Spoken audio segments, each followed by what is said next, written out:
Very good morning, students. Today we will start job application. As you know, we have 8 steps in job application.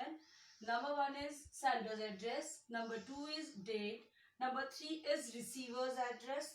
Then subject. Then salutation. Then content means body part of the letter. Then complimentary clause. And the last one is the name of the person who is writing the letter, right? These 8 steps we have to follow. Let's start with the first step. Sender's address. बेटा जो भी letter आपके पास given होगी, जो भी question given होगा board में, आपने उसको क्वेश्चन को अच्छे से पढ़ना है. उसमें अगर आपके पास एड्रेस गिवन है तो ठीक है, अदरवाइज आप अपनी मर्जी से लिख दोगे लाइक B10 ग्रीनफील्ड लुधियाना. उसके बाद 1 लाइन स्पेस देना है यहाँ पर. देन आप लिखोगे डेट. डेट आप इस फॉर्मेट में लिखोगे 17 जुलाई 2020 जैसे मैंने लिखा है. आप 17.7.20 like this,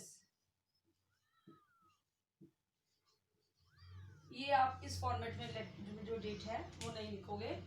then 1 line space. Then आपका थर्ड स्टेप जो है रिसीवर्स एड्रेस. आप जॉब एप्लीकेशन लिख रहे हो, एक प्रिंसिपल को लिख रहे हो for the post of English teacher. इसका क्वेश्चन है कि you have to write a letter, a job application to the principal of कोई स्कूल जो भी गिवन होगा उसका name, for the post of PGT English या टीजीटी इंग्लिश जो भी गिवन होगा. आपने यहाँ पर सेंडर एड्रेस में द प्रिंसिपल को लिख रहे हो. उसके बाद जो भी स्कूल का नेम गिवन होगा आप लिख सकते हो XYZ, जो भी नेम गिवन होगा. उसके बाद सिटी आपकी जो भी होगी आप वो सिटी लिखोगे. ये हो गया आपका receiver's address. Then 1 line space. उसके बाद आपके पास आता है सब्जेक्ट. क्या सब्जेक्ट है? ये सब्जेक्ट है application for the post of English teacher, for the post of PGT English. बेटा ये आपकी एक शॉर्ट फ्रेज होती है. कुछ स्टूडेंट्स क्या करते हैं, 2-2 लाइन का लिख देते हैं सब्जेक्ट. कभी भी लिखना, एक शॉर्ट फ्रेज लिखनी है जिससे आपकी समझ में आ जाए. बस application for the post of English teacher. Then 1 line space. उसके बाद आपके पास यहाँ पर आता है दिस इज कॉल्ड सैल्यूटेशन, कि आपने सैल्यूटेशन के अंदर रिस्पेक्टेड सर और रिस्पेक्टेड मैम और डियर सर जो भी है वो लिखोगे. फिर 1 लाइन स्पेस. नाउ ये आपका हो गया कंटेंट पार्ट स्टार्ट हो गया. बेटा कंटेंट पार्ट को भी हम मिनिमम 3 पैराग्राफ्स में डिवाइड करते हैं. फर्स्ट पैराग्राफ जैसे आप लिख देते हो कि with reference to your advertisement, कि आपने जो अपनी न्यूज़पेपर में ऐड दी थी इस पोस्ट के लिए, मुझे लगता है कि मेरे अंदर वो क्वालिटीज हैं, दैट्स व्हाई मैं उस पोस्ट के लिए अप्लाई करना चाहता हूँ. In response to your advertisement in the newspaper, यहाँ पर बेटा जो भी न्यूज़पेपर का नाम, द ट्रिब्यून, द हिंदू, जो भी होगा वो आप लिख दोगे. डेटेड, आप ये सेम डेट भी लिख सकते हो जो डेट आपने यहाँ लिखी है, या एक डे बिफोर, कि आपने कल न्यूज़पेपर पढ़ा था और कल न्यूज़पेपर में आपने ऐड देखी कि पीजीटी इंग्लिश की पोस्ट खाली है. उसके बाद I would like to present my credential for the post of, जो भी आपके पास पोस्ट गिवन है. इसका मतलब कि उस पोस्ट के लिए जो भी आपने पोस्ट निकाली है, मैं उस पोस्ट के लिए जो अप्लाई करना चाहता हूँ वो लिखोगे आप. उसके बाद ये फर्स्ट पैराग्राफ कंप्लीट हो गया जिसमें आपने ये बताना है कि इस डेट को इस पोस्ट के लिए इस न्यूज़पेपर में आपने जो एक निकाली है, एक वैकेंसी निकाली है, उसके लिए मैं अप्लाई करना चाहता हूँ. सेकंड पैराग्राफ, इसमें आपने अपनी सारी क्वालिटीज बतानी है. आप बहुत डायनामिक, बहुत हार्ड वर्किंग पर्सनैलिटी हो, अपने बारे में जितना भी कुछ बताना चाहोगे.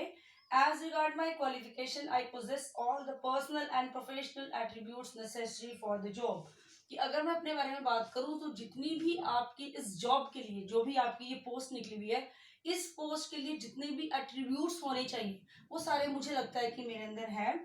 और उसके बाद कहता है वो, कहता है I am very passionate about teaching and love to put my heart and soul into my work, कि मुझे टीचिंग को मैं बहुत जो मतलब पैशनेटली करता हूँ, और love to put my heart, और मुझे बहुत अच्छा लगता है कि मैं अपना पूरी दिल जान जो है अपने काम में लगा दूं. मतलब मैं जो भी काम मुझे दिया जाएगा मैं उसको बहुत ज्यादा दिल जान से करूंगा, आपको बेस्ट रिजल्ट्स दूंगा, वो भी लिख सकते हो उसके अंदर. या मैंने लास्ट अभी पिछले 2 साल से या 5 साल से स्कूल में जॉब की है और मैंने वहां पे बहुत अच्छे रिजल्ट्स दिए, वो भी आप बता सकते हो कि बहुत अच्छे रिजल्ट्स मैंने दिए हैं. कोई भी मतलब आपको शिकायत का मौका नहीं दूंगा, वो आप इस पैराग्राफ के अंदर आप ऐड करो. उसके बाद जो ये थर्ड पैराग्राफ है, I will be available for a face to face और phone interview as well as a demo lesson on any working day.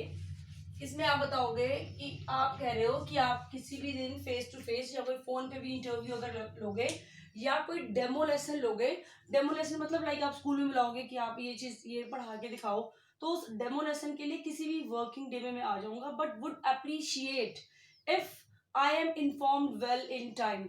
लेकिन अच्छा लगेगा मुझे अगर मुझे टाइमली बता दिया जाए, मतलब ऐसा नहीं है कि मुझे मॉर्निंग में 9 बजे कॉल करें कि 9:30 बजे पहुंच जाओ, तो बेटर होगा मुझे टाइमली बता दिया जाएगा, वो मुझे बेटर लगेगा। उसके बाद वो कहता है कि my recent photograph and copies of testimonials accompany this application. वो कहता है कि मेरी एक रिसेंट फोटोग्राफ और जो मेरे सर्टिफिकेट्स हैं, जो मेरे टेस्टिमोनियल्स हैं, मेरी जो ग्रेजुएशन के हैं, जो भी पोस्ट ग्रेजुएशन के सर्टिफिकेट्स हैं, वो सारे मैं इस एप्लीकेशन के साथ आपको एक कॉपी लगा के भेज रहा हूँ। Looking forward to hearing from you, और उम्मीद करता हूँ कि आप मुझे कॉल करके बुलाएंगे या मुझे मेरी इस अप्रूव करेंगे इस एप्लीकेशन को। बट अगर आपने यहाँ पे जो ये लाइन गिवन है, ये लाइन और ये लाइन, ये यहाँ नहीं लिखी, तो आप यहाँ भी यहाँ लिख सकते हो ENCL, मतलब एनक्लोज बायोडाटा। इसका मतलब कि मैंने अपना जो बायोडाटा है वो यहाँ पे एनक्लोज किया है, पर ये लाइन लिखी है, फिर आपको ये लिखने की जरूरत नहीं है, ये चीज अपने माइंड में रख लेना। उसके बाद looking forward to hearing from you, उम्मीद करता हूँ कि आप मुझे बुलाएंगे। काइंड रिगार्ड्स, उसके बाद यहाँ पे जो भी नेम आपके पास गिवन होगा कि you are Meena oblique Ashok, तो आप यहाँ पे मीना या अशोक लिखोगे, अपना नेम नहीं लिख के आओगे यहाँ पर। उसके बाद आपका ये पार्ट खत्म हो गया। अब आपने स्टार्ट करना है बायोडाटा। बायोडाटा ये है आपका कि आपने जब अप्लाई करना है, आपने अपने पूरा सारा टोटल एक एक चीज बतानी है इसमें से।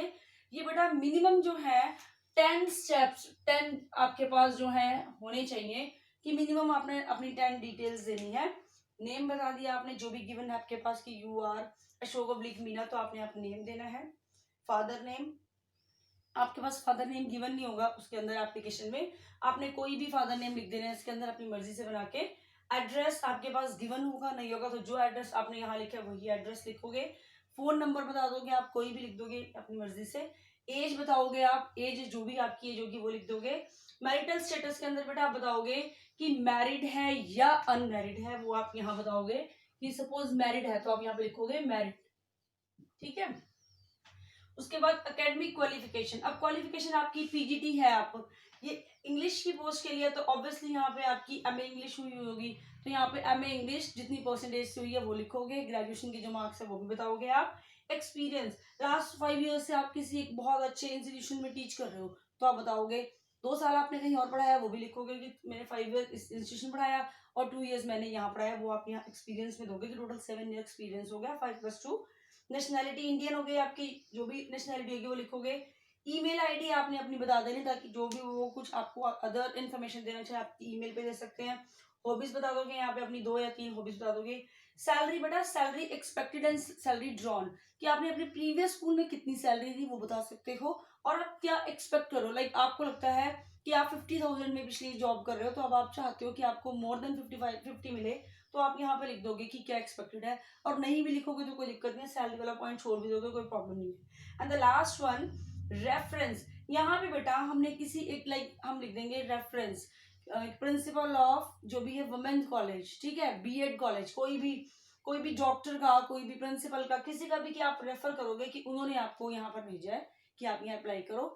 या फिर आप किसी ऐसे पर्सन का नेम रेफरेंस में लिखोगे जिनसे आपको लगता है कि उनके अप्रोच से आपको जॉब मिल जाएगी, यहाँ करोगे। ये 8 स्टेप्स बेटा आपने फॉलो करने हैं। 8 स्टेप्स में एक बार दोबारा बता रही हूँ। Sender's address, date, receiver's address, subject, salutation, this is the body और द कंटेंट पार्ट। उसके बाद लास्ट में यहाँ पे कॉम्प्लीमेंट्री क्लोज खत्म करते हुए जो भी आप करोगे, and the last one is the name. Clear? Thank you and have a nice day.